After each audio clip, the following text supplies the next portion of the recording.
சிவபெருமானின் வாழ்க்கை வரலாறு புராணங்கள், இதிகாசங்கள் மற்றும் ஆகமங்கள் போன்ற பல்வேறு பண்டைய இந்து சமய நூல்களில் இடம்பெற்றுள்ளது.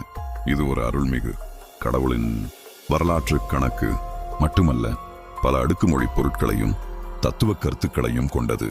சிவபெருமானின் வாழ்க்கையை பற்றிய முக்கிய அம்சங்களை பின்வருமாறு புரிந்து கொள்ளலாம். ஒன்றன் சிவனின் தோற்றம், உற்பவம்.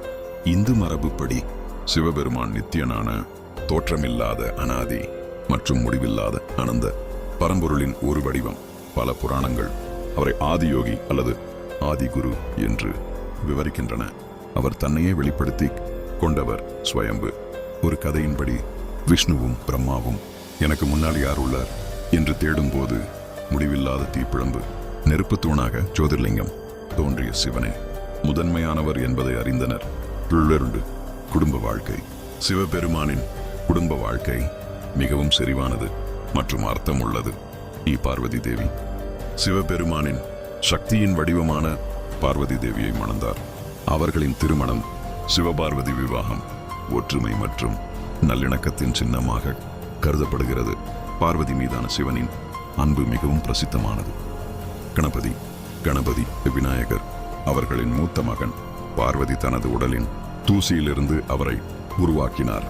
கணபதி ஞானத்தின் தெய்வமாகவும் தடைகளை நீக்குபவராகவும் வணங்கப்படுகிறார். கார்த்திகேயன், முருகன்.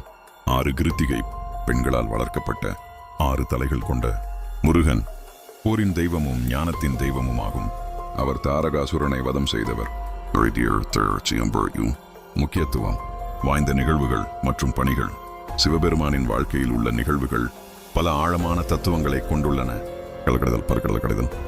இந்த நிகழ்வில் சிவபெருமான் உலகத்தை காப்பாற்ற ஹாலஹல விஷத்தை உண்டு அதை தன் தொண்டையில் அடக்கிக் கொண்டார். இது அவரது நீலகண்டன், நீலத்தொண்டையன் என்ற பெயருக்கு காரணமாக அமைந்தது.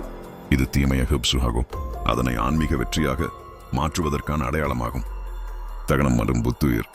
சிவபெருமான் காமதேவனை எரித்தார். பின்னர் அவரது மனைவி ரதியின் வேண்டுகோளுக்கு இணங்க அவருக்கு புத்துயிர் அளித்தார். இது பாசத்தின் அழிவையும் கருணையின் வெற்றியையும் குறிக்கிறது.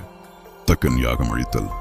சதியின் தந்தையான தக்கன் சிவனை அவமதித்த போது சதியாக குண்டத்தில் மடிந்தார். இதனால் சினம் கொண்ட சிவன் வீரபத்திரரை உருவாக்கி தக்கனின் யாகத்தை அழித்தார். பின்னர் சதி பார்வதியாக மீண்டும் பிறந்தார். சிவனின் பல்வேறு அம்சங்கள். சிவபெருமான் பல்வேறு அம்சங்களில் வழிபடப்படுகிறார். ராஜர் நடனத்தின் அழகின் தெய்வம். அவரது நடனம் ஆனந்த தாண்டவம், படைப்பு, பாதுகாப்பு, அழிவு, மறைப்பு மற்றும் அருள் ஆகிய 5 செயல்களையும் குறிக்கிறது. அர்த்தநாரீஸ்வரர் ஆண் மற்றும் பெண் ஆற்றல்களின் சிவசக்தி. ஒருங்கிணைந்த வடிவம், இருமைத்தன்மையின் ஒருமைப்பாட்டை குறிக்கிறது.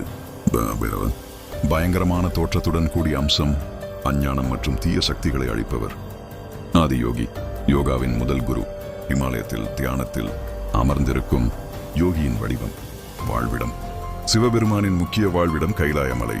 இது பூமிக்கு மேலான பரிபூரணமான அமைதி மற்றும் ஆன்மீக ஞானத்தின் இடமாக கருதப்படுகிறது. பொருள்.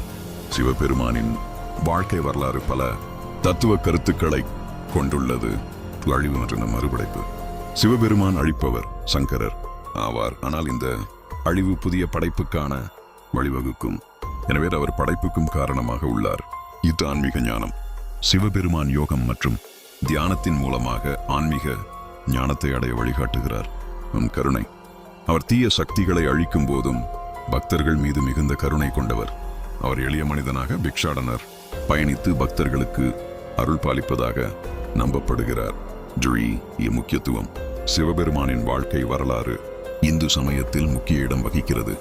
இது மனிதனின் ஆன்மீக வளர்ச்சிக்கு ஒரு முன்மாதிரியாக அமைகிறது. சிவபெருமானின் பல்வேறு அம்சங்கள் வாழ்க்கையின் பல்வேறு அம்சங்களை பிரதிபலிக்கின்றன. இதனால் இந்து சமயத்தினர் அவரை ஒரு முழுமையான கடவுளாக வணங்குகின்றனர். முடிவுரை. சிவபெருமானின் வாழ்க்கை வரலாறு என்பது ஒரு கடவுளின் வரலாறு மட்டுமல்ல, மாறாக ஆன்மீகம், தத்துவம் மற்றும் மனித வாழ்க்கையின் பல அடுக்குகளை உள்ளடக்கிய ஒரு கற்பனை களஞ்சியமாகும். இது அழிவு மற்றும் படைப்பு, நல்லது மற்றும் தீயது, ஆண் மற்றும் பெண் ஆகியவற்றின் இருமைத்தன்மைகளை கடந்த ஒருமைப்பாட்டை காட்டுகிறது.